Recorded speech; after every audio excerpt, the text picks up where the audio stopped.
Hello everybody, and thank you for tuning in to the weekly report. School shutdowns leave children behind. A new report from the National Assessment of Educational Progress, NAEP, a program of the U.S. Department of Education, confirms what most parents already knew. Shutting down the schools because of the panic over COVID was a disaster for American school children.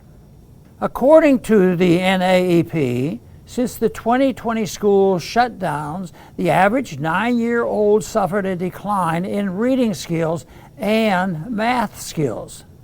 The reading skills decline is the largest since 1990. The math skills decline is the first ever reported by NAEP. What makes this especially tragic is that there was no medical justification for closing the schools. Children are unlikely to either contract or spread COVID.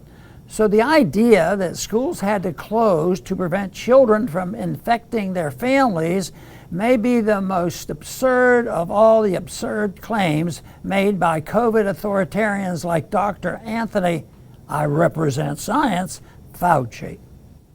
It was clear to anyone truly following the science that school shutdowns were unnecessary and harmful.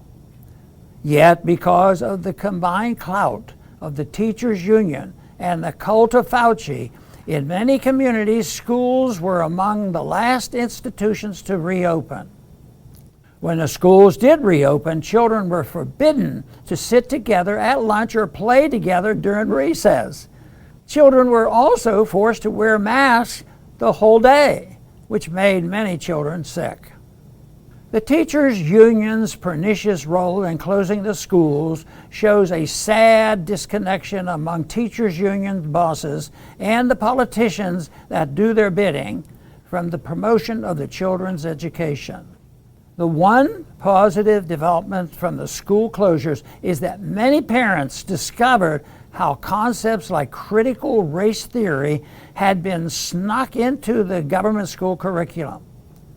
This has led to a parental uprising and a renewed focus on electing individuals to school boards who are committed to stopping government schools from indoctrinating children with political and social beliefs or undermining parents' values. Many parents moved their children to homeschooling in reaction to the school closures and the revelations on what was really being taught in government schools. After the school shutdowns, there was a huge increase in the number in homeschooling families. As dissatisfaction with government schools grows, more parents will begin homeschooling. For almost a decade, I have been involved with homeschooling through my Ron Paul curriculum.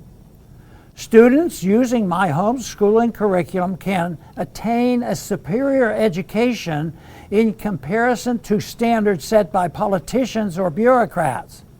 Instead of indoctrinating students with instruction in subjects including critical race theory, the Ron Paul curriculum provides students with a solid education in history, literature, mathematics, and the sciences.